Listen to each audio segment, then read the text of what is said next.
you're going to be interacting with. Just a story. And some people told the story, and those backwards people, back in the day, they just believed it because they just believed anything. That's absurd. That's a silly idea. This is one of those silly ideas that only so-called enlightened modern men, right, scientific man could think of, that religions are formed on the basis of some kind of fairy tale, but somebody tells it maybe really convincingly, and that's why these things took place. Right? Christianity, this is just, it's just a story. And some people told the story, and those backwards people, back in the day, they just believed it because they just believed anything. That's absurd. That's a silly idea. All right, I let it play through twice, so we'll get the Yep. full clean. So Pastor Michael, obviously this is a very, very short clip of you It's speaking. a short, you know, it is. It's just, and honestly, this was a side comment. Yep. I just thought it would make a good clip, but it was a side comment for the rest of the sermon, right? It was just talking about the historical reality of the resurrection. Right. And so this is just a side comment about the way that often people think about the formation, particularly of Christianity, although, you know, I speak of religion in general, but I'm really focused. My intent was to be talking about Christianity. Can you tell our audience why, because you don't explain why you think that, because again, it's a short, you might have in your sermon, I don't know, it doesn't matter. Yep. But just for our audience, will you explain why you think that is an absurd hypothesis, which is essentially the modern hypothesis of the development of religions? Yeah, it does, because it assumes a complete ignorance and stupidity upon anybody who came before us, right? So, you know, a lot of times people we're told, well, these are just backwards goat herders. That's what they'll often say, which isn't even true, by the way. Read your Bible, right? They were fishermen or tax collectors, right? Like, anyway, but they'll just say, well, they were just so, you know, these people were so stupid and they just believed anything. And that's how this came about. So I'm just responding to that by saying, no, that in itself is actually a very ignorant idea. That's an ignorant claim. In fact, these are the people that built the world that you now live in. They weren't stupid. But even so, especially when we're looking at Christianity, and again, that was my focus, you have these people that you say just, you know, it was just this dumb story and they just believed it. That doesn't make sense of the apostles. It doesn't make sense of the apostle Paul, for instance, who was an incredibly smart man, right? He was a Pharisee of Pharisees. He was an incredibly intelligent person, and he actively hated and persecuted Christianity. And then he became its foremost apostle and defender and apologist, right? That doesn't happen by just a silly, you know, it's just a fairy tale and you're so dumb you believe it, right? That actually, that's not an explanation for what happened to, say, the apostle Paul or the others, right? I mean, when you start to think about the persecution that they endured. Now, I'm not saying that people cannot do really extreme things, giving their lives or other things for false beliefs. Of course that can happen. But it is not the process of mere silly wives' superstition that leads to those sorts of things. Yeah. Well, I'm glad you did that because, for example, we are going to go through some of these, and I have this sorted from most. So I just posted this to the church Facebook page, by the way. Yep. And it now has 233 comments. Almost 100% of it is mostly boomer atheists who, and a lot of what they said was cringe. Now, I've read very few of these because I don't care to. And we are going to read very, very few of these because there are so many. There's so many. But we're just here for the atheists who are like Pierre, who is expecting a refutation, and maybe another day. Well, Pierre, today is your day. Today is your day. This is for you, Pierre. There are so many of these that obviously we couldn't. And so, you know, a number of them are like, no, this is exactly what it is, right? Like, obviously, we're not going to interact with those, like, because those are obviously, right? When you, again, Pastor Michael didn't offer an explanation. You don't owe him an explanation. but why, what would possess you to leave a comment that is, no, that is what it is?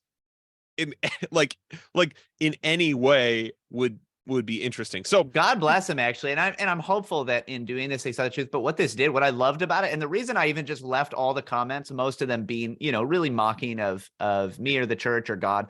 The reason I left it is because the very fact that they kept commenting kept this thing going through the algorithm, finding all of their friends. And so I was like, this is awesome, right? Praise God. My preaching is getting in with all of these people that would never listen to me otherwise, that I would never even interact with otherwise for any reason. And now they have to see it. And the fact that they saw this means that probably they saw at least one other short from a sermon. And if it was anything, you know, any time around when they were really going hard after this post, it means that probably they heard the gospel, right? So I'm thankful for that, you know?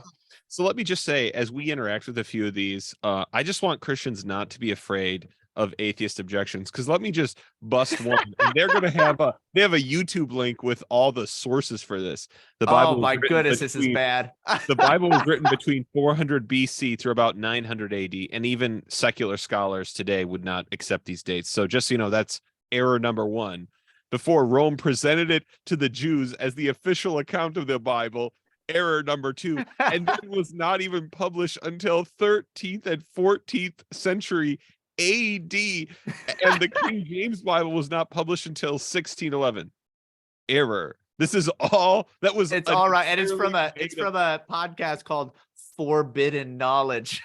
That was. It just shows how silly, like it is not an intellectual belief. Yeah, like it is when what's hilarious about how God works is that when people harden their hearts to the most obvious things that are possible to know, such as there is a creator, right? There is a creator outside of me.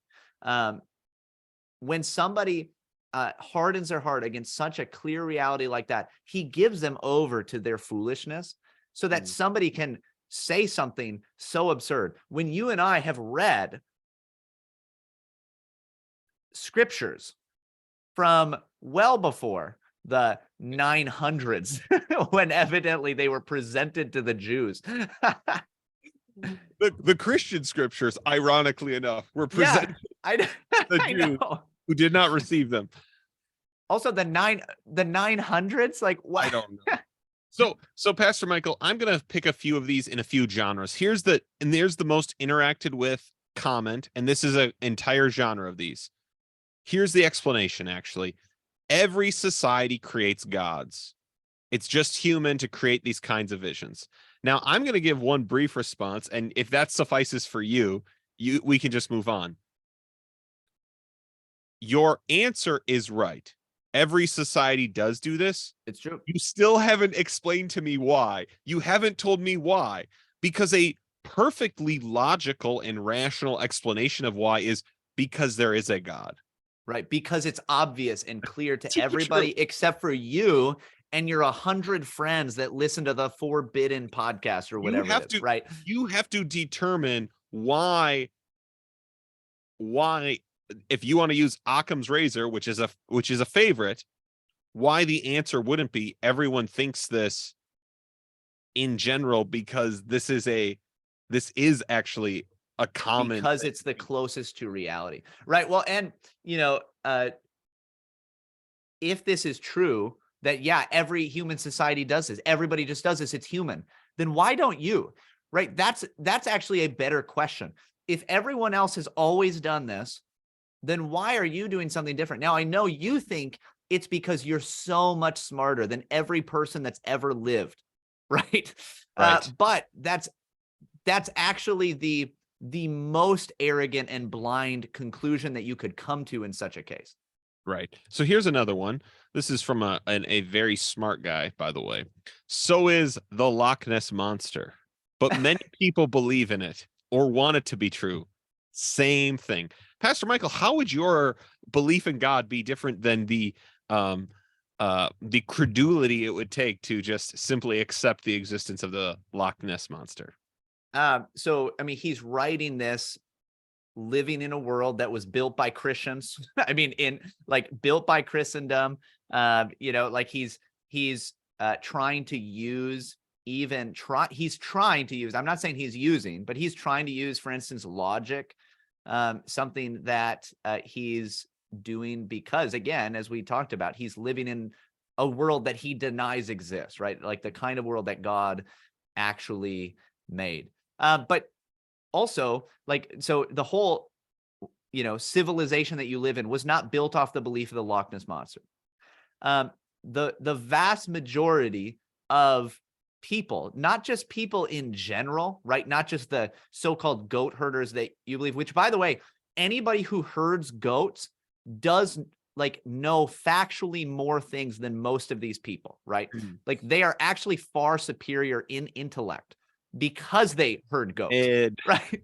It just is like, that is the fact, right? They know far more about the world. They know far more, even just scientifically, they can teach you more than you could ever teach them.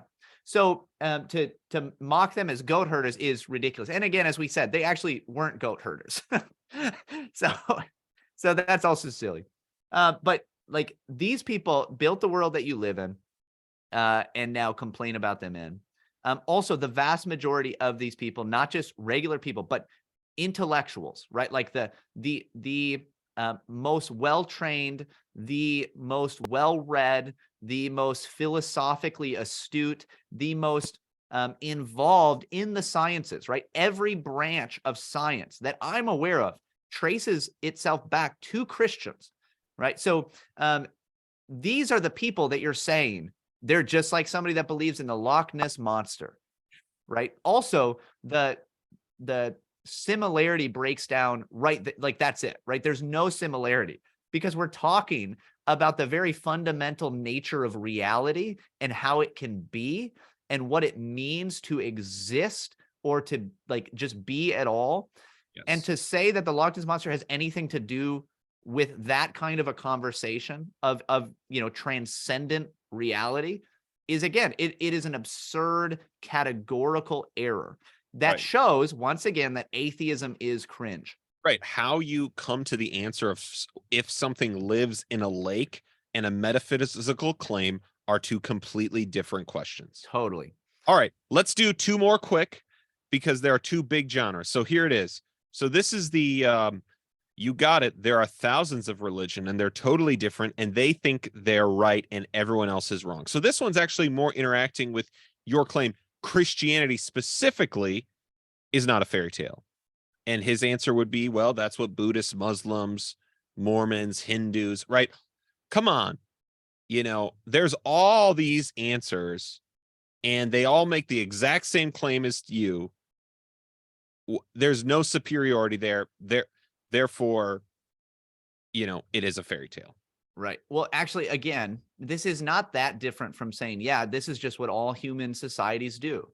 Right. No. So what you're saying is that everybody else but you, and again, your 10 friends on your Reddit board wearing your fedora hats, besides you guys, everybody believes in some kind of external spiritual reality outside of what the materialistic science that you've been taught can recognize or figure out. That, if anything, that just proves that there is something, right? And I don't believe that these false religions across the world, particularly old religions, right? Religions that do date back to ancient times, that they are purely fairy tales, right? No, there is a spiritual reality behind them. It is just a demonic and evil and satanic spirituality, right? There is real forces at work behind it, right? This is why Paul says our battle is not against flesh and blood, but against the powers, principalities of this dark and evil world. So, anyway, and by the way, and beyond that, when you look at the world and the makeup of the world right now, right, the religious makeup of the world, the vast majority of religion in the world, I could be wrong about this. This might not be exactly true, and it's not. Let's take out of the equation, yes, those like extremely non-Christian religions, right? When you're thinking of Buddhism, Hinduism, right, that do have very ancient roots, and these things they do have a spiritual power, right? A true spiritual power that is not just, they believed in silly ideas. It is some of it is silly ideas, But the reason that they are lasting in the way that they are is because there is a true spiritual power behind it. It's just not good. It's not a good spiritual power, which Christianity explains, right? There is an explanatory power within Christianity for that as well. Right. But also a huge percentage of the religious belief on the planet today is, if it's not Christian, which, a huge percentage of it is stemmed from Christianity, right? It is influenced by Christianity, right? Even, when you think about, for instance, how many religions today are Christian cults, right? They're not Christian in the truest sense, but they did stem from Christianity. They are cults that were built off of Christianity. I'm thinking of Mormonism. I'm thinking of the Jehovah's Witness, right? I'm thinking of a lot of these. And even Islam, right? We have significant influence from Judaism and Christianity in the formation of Islam. And so like you have all of these things still in some sense being based upon Christianity, right? Being based upon the true religion. Yeah, basically nearly 60% of the world would fall into some form of Christianity, Christian cult, or Islam. Yeah. I do think it is interesting because once again, yeah, it does not the fact that it might be hard for you to figure out what answer is right, of course, is not like is not a proof in any direction. Now, Yeah. finally, Pastor Michael, we'll go to the last one, which would be the idea that it's hardly absurd in the absence of a better theory. So, right, there is, right, we're talking about this is the like, well, without any more evidence, right? And then, of course, he says, with the controlling nature of society and the threat of denying it is enough to ensure belief. Yeah. So the threat of punishment for denying these things. So there's two ways to talk about that, right? First, number one, this assumes that you are starting in the position that then we need to come in and defend ours, right? Like you are starting from just everything is just naturally, everything's just atheism. And you're making a radical claim that there's a God. And so now you really have to explain this, which we can and have and do all the time. And if you just open your eyes and live in the real world instead of just in your own head and on Reddit boards, again, it's obvious, right? It's plain, it's clear. But also, or to move beyond that, you're actually the one making the radical claim. As we've been saying, everybody agrees there's a God, right? Everybody except for you, except for a handful of you guys. And so you are the ones making the radical claim. You need to bring an unbelievable amount of evidence to really prove that, which, by the way, you can't. Okay. You cannot bring anything that would actually disprove God. So to act like you're the one that, you're just in this place of kind of neutrality or something, that's absurd. But number two, the idea that, well, it's only because of the threat of punishment. And actually, I saw this a lot, right, in some of these comments when I did read them. There's a lot that just says, well, if the church hadn't forced everybody and killed everybody that didn't agree with them, then, this never would have happened. This never would have spread. And you could maybe argue that for like a couple of points in history in a couple of geographical locations when, the conquistadors were forcing people to convert at the tip of the spear. Yeah, the Inquisition, what have you, right? You're telling me that the apostles who all either gave their lives or in John's case, still almost gave his life, right? I mean, just, was tortured and brutalized over and over again, maybe even worse than just giving your life. You're telling me that that's true of them, right? The church that was so persecuted and even today is even more persecuted in many parts of the world than it ever has been, right? There are more martyrs today. You're telling me that is some kind of like punishment for those who don't convert, right? It shows, again, a radical ignorance. It's not just like a little bit, like you just haven't read the right materials. It is a radical ignorance, and not just a radical ignorance, but it is a radical arrogance standing on top of radical ignorance. And that is about as foolish as it can be. That is as cringe as it can be. It is interesting because as you think about it, it is this idea of like, and it also, these objections pretend like we still live in a papacy controlled nation in the year 1200. That is know. what they're saying. Right. That's where we are. Again, it's like, yeah, if we were in that time and someone said, wow, have you ever thought there was not a God? Do you think it's only because our citizenship, our money, our entire livelihood would be destroyed if we denied it? That person, that person could at least credibly state this out loud. Right. That's not But- you. But it's not us. It's not most of history. Yeah. The other thing I think is when we talk about this absence of evidence of a better perspective is it's an absence of evidence you will accept. When anyone tells you, I just want our listeners to know, when everyone tells you these claims are made without any evidence, without any reason, you're just said make a blind leap of faith, that's certainly not what we're saying. What you need to do is you need to ask them, what is the evidence you would accept? Now, and I'm not saying you should do that simply because you'll get a really honest answer and you'll get a really, it will help your conversation a ton. But one, it will help people think. But for example, your goal is to help everyone. My goal is to help people uncover their beliefs, right? If there are beliefs that are suppressed, I want to help that person understand what those are. So I want to talk about things like if they say, well, if only I had a miracle happen right in front of me. And my answer to that would be, if you're saying if you saw something you couldn't explain, miraculous happen right in front of you, you would confess Jesus Christ as Lord.